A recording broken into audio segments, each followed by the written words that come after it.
सियासत में तोड़फोड़ आपने देखी ही होगी, लेकिन मैं आज आपको दिखाऊंगा सियासत में नंगा नाच। बस वीडियो के अंत तक बने रहिए। नमस्कार, मैं हूं त्रिपाठी ज्ञानेंद्र और आप देख रहे हैं पूर्वांचल टुडे लाइव। ये गाड़ी शुभेंदु अधिकारी की है, वही शुभेंदु अधिकारी जो कैमरे के सामने नोट पकड़ते धरे गए थे और मोदी जी ने इनके इस कृत्य का जोर शोर से प्रचार किया था। कैमरा के सामने, टीवी कैमरा के सामने कितना लाए हो? अच्छा, लाओ लाओ, और ऐसे कुर्ते में रख देते हैं। टीवी पे देखा कि नहीं देखा आपने? और चेहरा कितना भोला भाला था। अब आपके मन में यह सवाल होगा कि शुभेंदु की गाड़ी किसके घर में घुस रही है। ये घर है शताब्दी राय का। शताब्दी राय ममता बनर्जी की पार्टी टीएमसी की सांसद हैं, लेकिन अब शताब्दी राय का मन ममता से भर गया है और क्षमता में रमने को मचल रहा है। क्षमता केवल मोदी शाह की बीजेपी में है, इसलिए ये मोहतरमा अब ममता वाली पार्टी को तोड़कर क्षमता के साथ यानी बीजेपी में जाना चाहती हैं। नियम कानून के चलते अकेले नहीं जा सकती हैं, इसलिए अपने घर में अपने साथ 20 सांसदों को बैठाकर पार्टी तोड़ यज्ञ कर रही हैं और इसी यज्ञ की पूर्णाहुति को मंत्र देने पश्चिम बंगाल के मुख्यमंत्री शुभेंदु अधिकारी पहुंचे हैं। ये केवल नाच है, अभी नंगा नहीं हुआ है, इसलिए धैर्य बनाए रखिए। नंगा इसलिए नहीं है कि अभी कंफर्म नहीं है कि अंदर 20 सांसद हैं या नहीं। क्योंकि कैमरा अंदर नहीं जा सका है।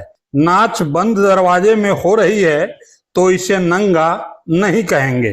नंगा नाच यहाँ चल रहा है।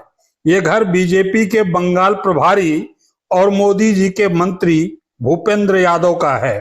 खबर ही नहीं, फोटो भी है कि यहाँ ममता बनर्जी के 1 दर्जन से भी अधिक सांसद टूटने के लिए ताता थैया कर रहे हैं।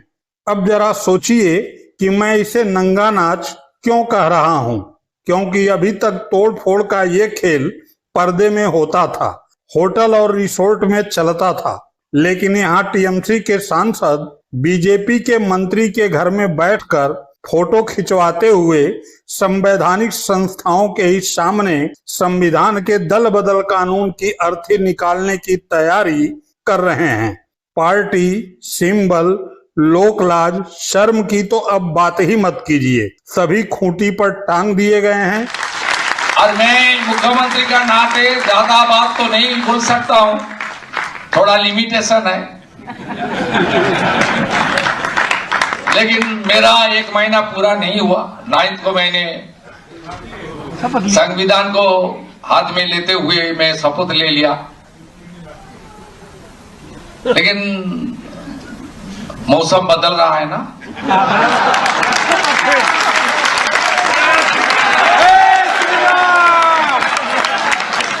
आने वाला दिन में और भी अच्छा होगा। विश्वास नहीं है तो बीजेपी से टीएमसी में गए कीर्ति आजाद को सुन लीजिए। माटी मानुष की पार्टी तृणमूल के माध्यम से, दीदी के आशीर्वाद से और अभिषेक के समर्थन से, उनके गाइडेंस से हमारे 29 एमपीज जीत करके आए, सब तृणमूल मां माटी मानुष के नाम पर। उसमें से एक का देहांत हो गया तो 28 बच गए। इन गद्दारों से मैं जानना चाहता हूं कि तुम्हें तकलीफ हो रही थी तो तुमने इलेक्शन के बाद ये तकलीफ क्यों जाहिर की? इलेक्शन के पहले करना चाहिए था। और इलेक्शन के बाद अनेकों आरोप लगाए सुखेंदु शेखर ने और रिजाइन कर दिया। उसका आरोप लगा, सही है गलत है वो तो अलग बात हो गया, लेकिन कम से कम उसने एक पॉलिटिकल एथिक्स दिखाया कि वह जिस पार्टी में था, जिस सिंबल के साथ राज्यसभा में एमपी था, उसकी समस्या थी, उसने रिजाइन कर दिया। तुम्हारे में भी अगर पॉलिटिकल एथिक्स है तो तुम भी रिजाइन कर दो उसकी तरह और आ जाओ बीजेपी के टिकट पर लड़ने के लिए। एक स्वतः स्पष्ट है जो कॉन्स्टिट्यूशन का 10वां नंबर उन्होंने बताया है और इसकी रूलिंग भी है कोर्ट में कि एनडीए एक गठजोड़ है, पार्टी नहीं है। पहली बात तो आपने बताया नहीं कि आपके नंबर कितने हैं, 2/3 हुए या नहीं हुए, नहीं तो आप अभी तक निकाल दिया होता। क्या चिट्ठी आपने स्पीकर को दिया वो बता दिया होता, वो सब चीजें मालूम नहीं। यदि मैं एक मान लूं, आपके झूठ को सच भी मान लूं कि आपके पास 20 है, 21 है, 22 है, तो आपको तो विलय करना पड़ेगा, आपको मर्ज करना पड़ेगा बीजेपी के अंदर। तो क्या बीजेपी के अंदर मर्ज करोगे और आपका वो कार्यकर्ता जो खून पसीना एक करता रहा, कुछ पहली बार बने, कुछ तीसरी बार बने, बहुत सारे एमपी तो चौथी बार बने हैं, क्या उन कार्यकर्ता को जब बीजेपी के गुंडे मारेंगे तो तुम उनके साथ बैठकर उनका समर्थन करोगे? उन कर्मियों को तुम मार दे खाते हुए देखोगे? इस प्रकार की गद्दारी, जिस थाली में खाया उसी में छेद। तो कम से कम कुछ शर्म करो। बीजेपी में जाना है तो बोलो, तुम तो वैसे ही भूपेंद्र यादव के यहां थे, शुभेंदु अधिकारी वहां बैठा हुआ था, और तुम किस चीज का इल्जाम लगा रहे हो? करप्शन का। अरे जिस आदमी को कैमरा पर देखा गया, नरेंद्र मोदी ने भाषण से बोला, क्या लाए हो, पैसा लाए हो, लाओ लाओ लाओ, कुछ इधर रखा, कुछ इधर रखा, ये नरेंद्र मोदी का है, मेरा नहीं है। उसको तुमने उधार का सिंदूर अपने मांग में बीजेपी और आरएसएस बना करके 5 लाख का ब्राइब लेता हुआ, रिश्वत लेता हुआ देखा गया।